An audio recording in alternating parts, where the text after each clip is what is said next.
আজি মই আপোনালোকক দেখুৱাব বিচাৰিছোঁ আমাৰ বাৰীত থকা গঞ্চনাৰ গছ। গঞ্চনা মানে এইটো গণ কচু বুলি কয় কিছুমানে, আৰু গঞ্চনা বুলিও কয়। মানে এই কচুটো ইমান উপকাৰী আৰু বহুত কামতে ব্যৱহাৰ হয়। আচলতে ইয়াৰে বহুত তৰকাৰীও খাব পাৰি। আমি মাজে মাজে মানে ইয়াৰ পৰা এই কোমলবিলাক এনেকৈ কোমলবিলাক কাটি নিওঁ ঘৰত। এয়া কোমল ঠাৰিবিলাক, এইদৰে কোমল ঠাৰিবিলাক কাটি নিওঁ, নি পেলাই আমি চাটনি বনাই খাওঁ। চাটনি মানে অকল ইয়াৰে নহয়, ইয়াৰে লগত আৰু কিছুমান মিহলি যেনে আপুনি নৰসিংহৰ পাত দিব পাৰে, তাৰপিছতে গোন্ধনীয়া দিব পাৰে, এয়া দিব পাৰে, আৰু বহুত কিবা কিবি দিব পাৰে, পালেং শাক দিব পাৰে। এনেকৈ আপুনি এখন চাটনি বনাব, তেতিয়া খাই খুব ধুনীয়া লাগে। এই গণ কচুটো আচলতে এনেকৈ চেলাই লৈ পেলাই এনে টুকুৰা কৰি কাটি আপুনি মিক্সিত মাৰি নাইবা পটাত বটি আপুনি চাটনি কৰি খাওক। আৰু এই গণ কচু কি হয়, কিছুমানে যেতিয়া আমাৰ ল'ৰা ছোৱালী জন্ম হয়, অসুখ যায়, অসুখ যোৱাৰ দিনা আমাৰ ইয়াতে জ্বালা বটা দিয়া এটা নিয়ম আছে।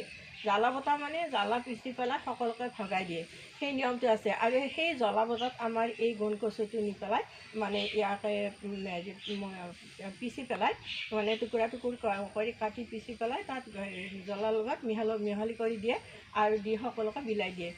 ইমান ভাল বস্তু এটা। আৰু কিছুমানে কি কৰে, মানে মাছেৰেও মাছ বনালেও কিছুমানে মাছেৰে আঞ্জা এখন বনাই লয়। এইদৰে এইবিলাক কাটি মানে টুকুৰা কৰি কিছুমানে ঢেঁকীতো বটি লয় আৰু কিছুমানে মিক্সিতো খুন্দি লয়। গতিকে এনেকৈ খুন্দি পেলাই মাছেৰেও খাব পাৰে, খুব ধুনীয়া লাগে। মুঠতে এই কচুটো বহুত উপকাৰী। আমাৰ ইয়াতে আছে, কিন্তু আমাৰ ইয়াতে বহুতৰে নাই, আমাৰে আছে। আমাৰ পৰা বহুতে লৈও যায়, আৰু আছিলে কিছুমান, কিন্তু বহুতে আহি পেলাই লৈ গৈছে।